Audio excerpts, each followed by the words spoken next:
Good morning. It appears one of the nannies has misplaced their kid. Ah, great.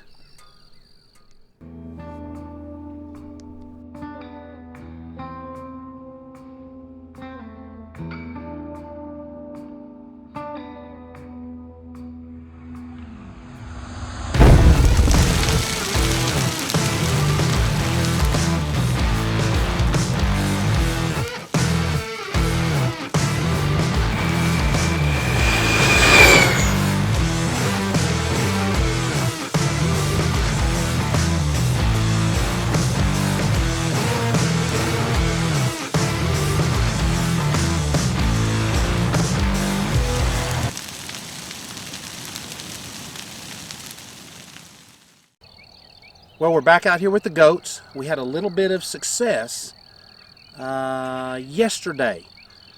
I had a chance. The goats have been staying real well. The last video kind of showed you about how we got Indy in here, and Indy was doing well, and the goats that were in here were doing well with the fence, and all that's working great. So I went ahead yesterday and made a big swing through the big pasture looking for all the ones that I said I had videoed, in the woods that had kids. And I found 3 or 4 nannies, I can't remember, but there was 4 kids with them. And they were on the far north end, so I didn't mess with them. And then I came on back, and right up here on the hill was a big wad of goats. And so I started looking at them. I was like, is that goats that got out? And the more I looked at them, the more I realized it was not. And they had grouped themselves back up. They had their kids all with them. And so I started heading them down this way, and I managed to get them in. There was one nanny that was bellowing a bunch, and she was looking in some brush when I first started them. And I made a swing around that brush, and I didn't see anything. So I didn't know what was going on, if she had left it somewhere further back, but I went ahead and started bringing them, and she came, which I would have rather her stayed, but she came. So I got down here, got them in, went back to that brush, looked hard, found 2, was able to catch them, bring them down here, put them in. Neither one of them were hers, at least she didn't act like they were. So, oh boy, so I'm down here the next morning early, and I've just been here with the engine killed on the 4-wheeler, just sitting here listening.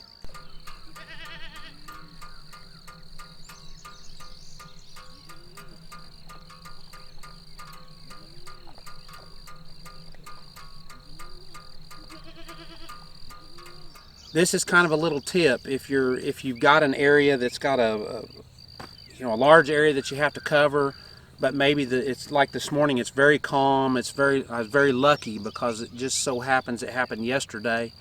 And so you come down here in the morning and you just listen. And there's something bawling over here. There's a nanny bawling, and I'm going to ease over there and see who it is. But that's the only thing that's making any noise.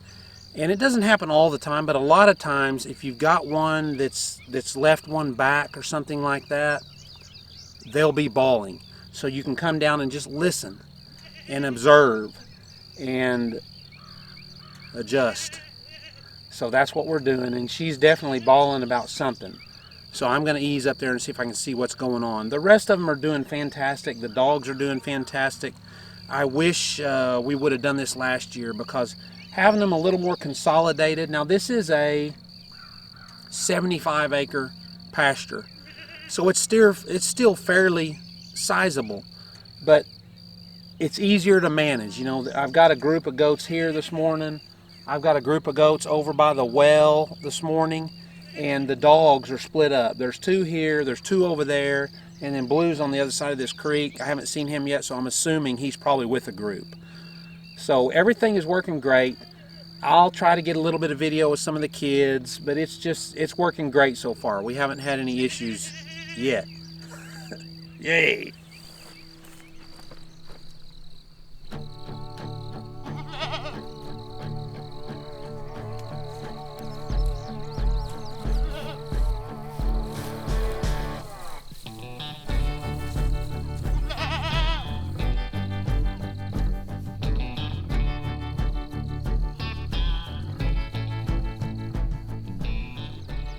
Okay, here's the one that's bawling.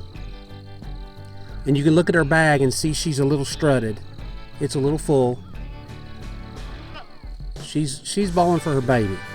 I can't tell you if it's one that we brought in yesterday morning or not, but I need to go take a look and see if there's any babies out there. But she's definitely bawling.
Well, I came down here in the pasture where I picked those nannies up yesterday, which, like I said, is not far from where they are right now, to see if I could just hear something. Something I've noticed is that those kids, especially a four-wheeler, that sound of the four-wheeler, sometimes it makes them think it's a nanny, calling them.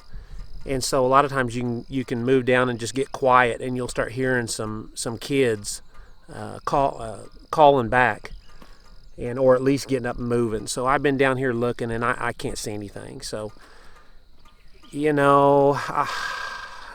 I'll keep looking. But what I wanted to say was I'm not going to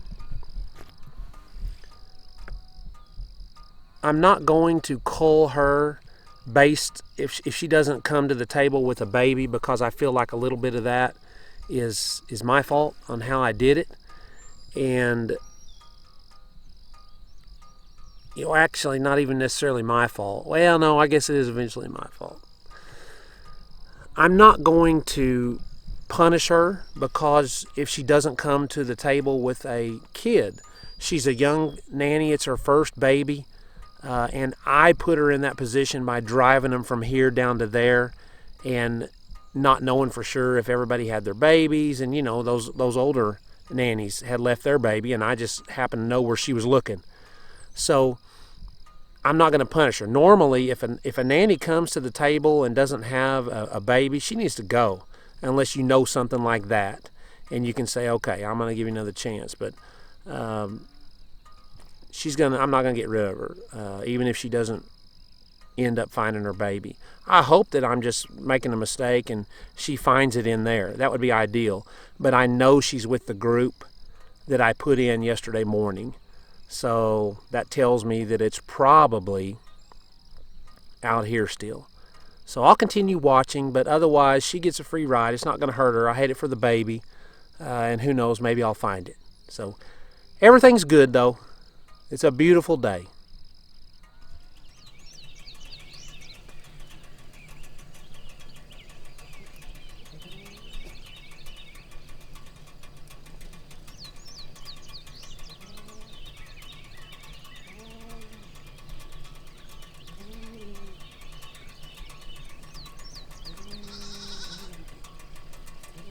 I asked the oil company if they'd put a fence around this thing to keep the goats from getting in there and getting in all their contaminated water and stuff.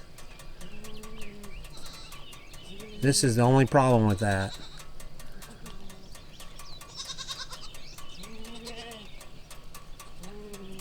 There's a baby on the other side right there.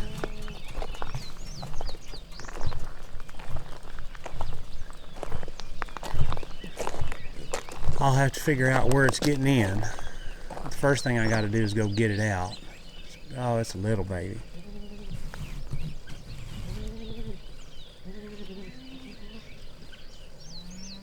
I'll see if I can't get it out.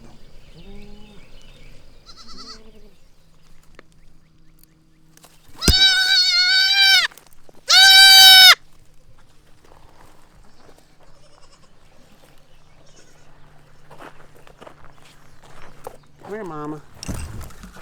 I'll bring her back down here.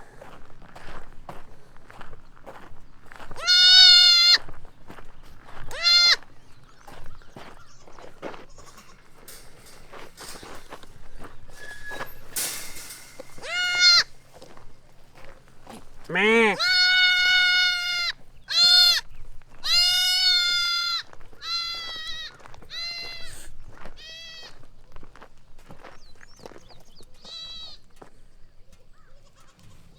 There's her mom over there, I think.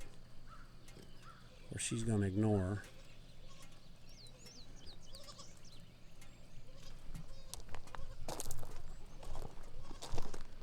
We got a truck creeping in here. He's trying to see what I'm trying to do here, so that's nice.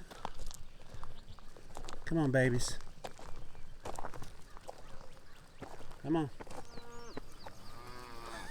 Oh, well, we had the baby goat that was inside where the tank batteries are at that oil well. And so I went in to get it out, and I noticed a truck coming. And normally they come right there to those tanks. So I got the baby out, started trying to get all the mamas and all the babies out of the way, because those trucks, they can't see where their trailer's going. You know, it'd be real easy to run over 4 or 5 babies and nothing flat. So I start driving them down the road to get him out of the way, because I figure he's coming in there. Well, then I get down there almost to him, and I motion and say, you know, are you coming this way or that way? And he says, that way. And I'm like, oh, no.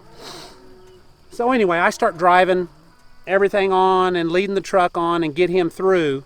But now there's kids and nannies everywhere. So I just basically got out of there and came down and moved my cows, start moving my cows, and I'm going to give them the opportunity to kind of fix it themselves.